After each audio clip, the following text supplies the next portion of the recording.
My parents wanted to sell the house I inherited to fund my sister's new home.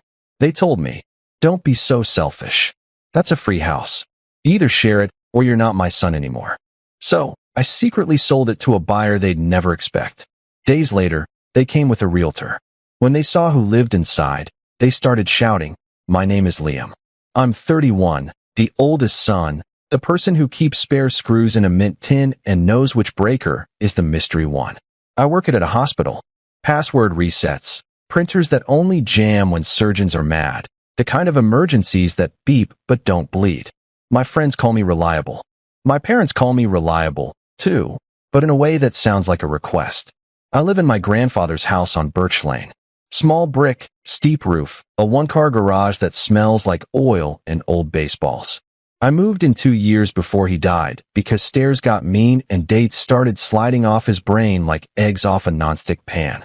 I set up a cot in the guest room, then a bed, then a routine. He left me the house in his will. "Because you stayed," it said in his shaky pen. The lawyer read that line, and I had to step outside to breathe. Sophie is my sister, 26. She could sell sunlight back to the sky. She's pretty and convincing and always collecting plants. Open concept kitchens. She'll never cook in spa bathrooms. A yard for a dog she hasn't met. Every family gathering becomes a Sophie slideshow. Mom sigh in a happy way. Dad nods like he's signing a contract. I refill the ice and keep my face neutral. 3 Sundays ago, we did dinner at my parents' place. Same wooden table I did homework on. Same dent where Dad dropped a wrench in 2004. Roast chicken, green beans with too much garlic. Grocery store pie. I brought bread and a salad because that's my lane. Carbs and something green. Sophie breezed in late with foundation perfect as frosting. "You won't believe this house," she said, unlocking her phone. Arched doorways, real oak floors, a pantry like Narnia. Mom touched her arm the way moms do when they've decided a thing is good. "Tell your brother." I looked. Every photo looked like it wanted to be in a magazine.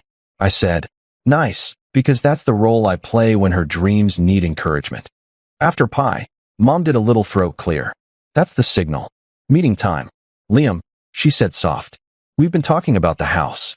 "My house," I said, "even though I knew the one Grandpa left you," Dad said, folding his hands like church. "Birch Lane. It's a lot for one person," Mom said. "The taxes, the yard.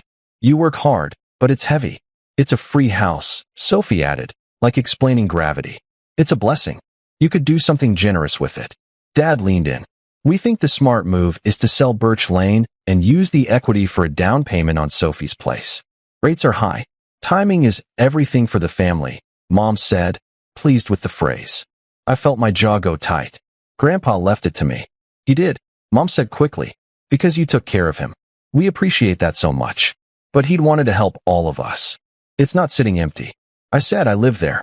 Sophie tilted her head. "Liam, stop being selfish. That's a free house. Either share it or you're not my son anymore." Mom blurted like the sentence jumped out of her mouth before she could catch it. Silence. Dad did an awkward laugh. "No one is downing anyone," he said, cheerful in the way people get when things are breaking. "We found a great realtor. She can come next Sunday at 2. She sells in your area. Top 1%. Mom smiled like a plan had been approved. "Sunday at 2, she repeated. "Okay." They talked about we, and I felt the words slide past me like a bus I didn't get on. "I heard you," I said. Dad clapped once, relieved. "Good man." I stacked plates. I wrapped the extra bread. I wiped the counter because when my pulse gets weird, cleaning is my inhaler. At the door, Mom hugged me hard and perfumed. "Don't be dramatic," she whispered. "Houses are just boxes." Outside, the porch light flickered twice. On my phone, a new message lit the family chat. "Don't forget your house key Sunday, so the realtor can measure windows." No question mark. No if, just a plan. I drove home under street lights that looked like tired moons. I put my hand on Grandpa's workbench and felt all the little dents. I opened the drawer where I keep the wheel and read the line again. "Because you stayed." Then I sat with my back against the fridge until the clock over the stove said midnight. I didn't move into Birch Lane for a shortcut to homeowner. I moved in because Grandpa started mixing up coffee and supper and calling me buddy in a small voice. Mom said, "Just a couple of weeks." Dad said, "Temporary." Temporary is a word families use when they mean forever. I made lists because lists make fear stand still. A whiteboard on the fridge, pills at 8 and 8, PT on Tuesdays, trash on Friday, water the fuss, called Dr. Patel about the cough. I hid the car keys on the top shelf after he tried to go to the hardware store at midnight. I learned the exact click the thermostat makes before it lies. I kept a notebook titled Birch Lane Care. Numbers call me. I wrote everything. Nights stacked up like plates. 217, then more.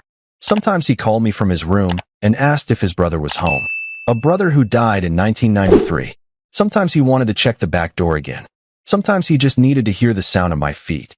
I learned to take 5-minute showers because 5 minutes is how long he could be alone without worrying the house would swallow him. Money wasn't the first problem, but it arrived like a cousin who never leaves. Property tax, $2,462 in June. $2,462 in December. Mom said we're strapped this year. Honey, we'll pay you back. We swear I paid it. I kept the receipts in a folder labeled taxes paid. The day she opened that drawer and saw the folder, she closed it soft and asked if I'd thought about repainting the cabinets. There was the roof patch after the storm, $740. The guy called me boss, which made me feel like I was walking around in Dad's shoes. Then the water heater died, $1,080, same day. The gutters, $144, and one bruised shin. The security system, $39.99 a month, because Grandpa slept better when the little green light said armed. He stopped wandering as much when I hung a bell on the back door. I started to sleep again, slowly, by inches. Sophie showed up with succulents and her iPhone camera. When you sell, she'd say, tapping a load-bearing wall with her nails, you'll knock this down. You have to do open concept. She said it like the house couldn't survive the season without her advice. Mom came by with soup and notes like I was a babysitter.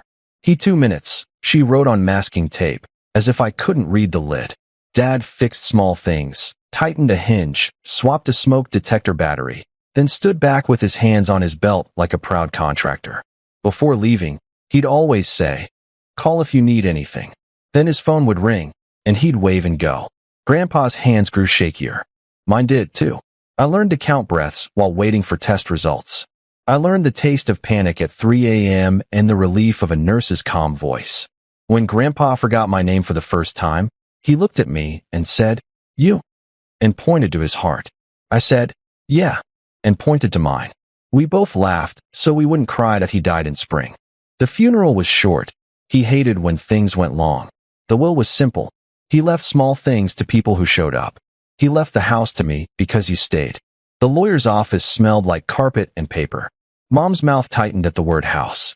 Dad shook my hand like we were men closing a deal. Sophie hugged me with a breathy congrats.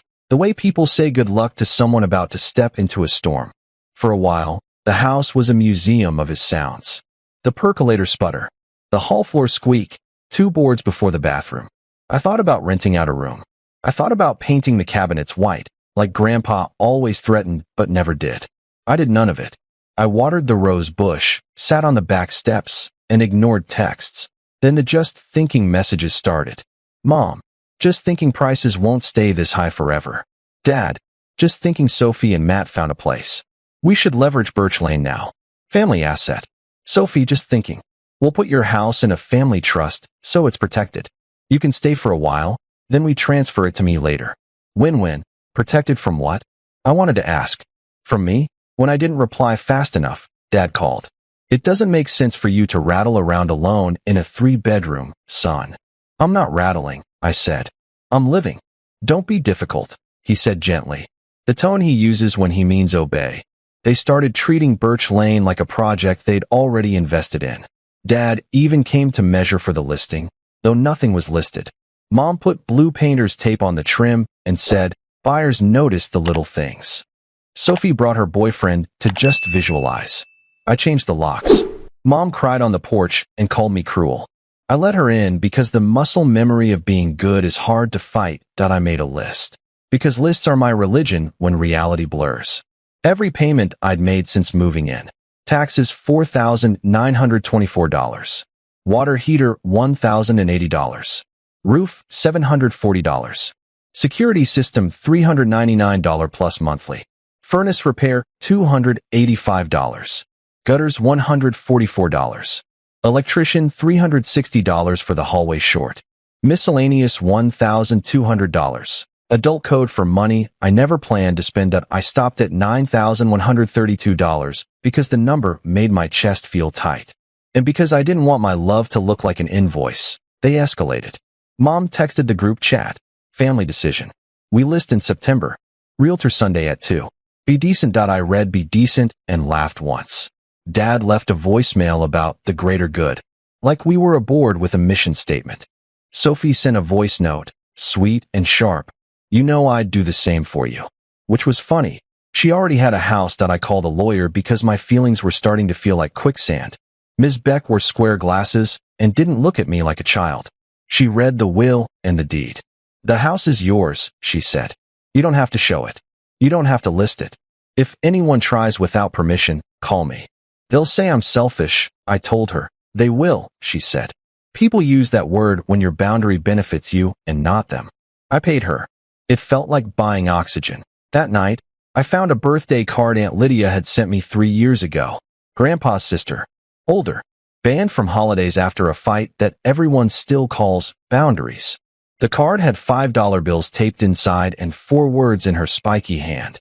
You are not a mule. That I slipped the card into my pocket and slept like someone with a plan, even if I hadn't made it yet. That I called Aunt Lydia the next morning. She answered on the second ring, still saying my name like a password. Slow, careful, to be sure it was me. You good? She asked. No, I said. But I'm calling. We met at a diner off Route 7. Coffee like cardboard. Pancakes like childhood. She slid into the booth like someone expecting to be told to leave. No one told her to leave. We ordered eggs. I told her everything. She listened, chin in her hands, without making her face into a show. When I finished, she said, Your mother hates the feeling of no. Your father avoids hard rooms. Your sister thinks needs and wishes just need better lighting. What do you want? No one had asked me that yet. I want quiet, I said. I want Birch Lane not to be a stage. I want to stop being the mule. Lydia smiled. Keep the house or sell it, but you decide. I can't sell it to them, I said. I can't sign papers and then drive by and see Sophie plus Matt painted on the mailbox over the number I memorized when I was 10. Then don't, she said. Sell it to me. I stared at her. Are you serious? I've been saving, she said. I rent a 1-bedroom over a florist. It smells like lilies and loneliness. I wanted a yard, a garage, a kitchen I could paint any color. Lydia said, We'll do it clean. Fair price. No showings.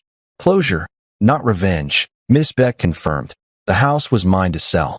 Lydia named a fair number. We signed papers Thursday, stamps like small thunder. I packed the essentials, tools, photos, Grandpa's pocket knife. I left the squeaky couch and curtains. I found a Polaroid of Mom at 20, laughing, and slipped it into my wallet. Sunday, I watched from the oak as my parents arrived with Sophie and a realtor. Lydia opened the door in Grandpa's flannel. Paint on her hands, a plant already on the hall table. Mom's face collapsed. What is this? She demanded. Lydia held up the deed. My house. Sophie spotted me. You sold it to her? I did, I said. It's done. You did this to hurt us, Mom accused. No, I did this to end it. You picked her over us. I picked me. I walked to my car. The porch light clicked off behind me. A period. By the time I got home, dozens of missed calls, texts, emails. Mom's voicemail mourned like a funeral. Dad sent a document titled What We've Done For You. Sophie sent a $60,000 Venmo request labeled House Fund. I declined. They tried legal threats. Miss Beck shut it down, unfounded. Deed transferred for fair market value between competent adults. Further contact through counsel. After that, silence, except a one-liner. I rent a 1-bedroom over a florist. It smells like lilies and loneliness. I wanted a yard, a garage, a kitchen I could paint any color. Lydia said, We'll do it clean. Fair price. No showings. Closure, not revenge. Miss Beck confirmed the house was mine. Lydia named a fair number. We signed papers Thursday. I packed what mattered, tools, photos, the percolator, Grandpa's pocket knife. I left the squeaky couch because Lydia liked it. I found a Polaroid of Mom at 20, laughing on the porch, and put it in my wallet. Sunday, my parents showed up with Sophie and a realtor. Lydia opened the door in Grandpa's flannel. Paint on her hands, a plant already inside. Mom's face collapsed. Sophie yelled when she saw me by the oak. You sold it to her? I did. It's done. You did this to hurt us. Mom said, no. I did this to end it. I picked me. The porch light clicked off behind me like a period. Calls, texts, threats followed. Sophie sent a $60,000 Venmo request labeled House Fund. Dad emailed a list of what we've done for you. Mom's voicemail sounded like a funeral. Miss Beck handled their legal bluffs with one line. Deed transferred for fair market value between competent adults. Further contact through counsel. I started small. Slept 7 hours. Ran 2.5 miles. Ate breakfast sitting down. Wrote a list called Things That Are Mine. My paycheck, my time, my sleep, my Sundays, my yes. My note at here's the clean version. Grandpa left me a house because I stayed. My parents treated it like a family asset. I said no. They brought a realtor. I sold it 2 days earlier to the only person who asked what I wanted. This isn't about revenge. It's about closure. About moving the lock to the inside of my life and keeping the key in my pocket.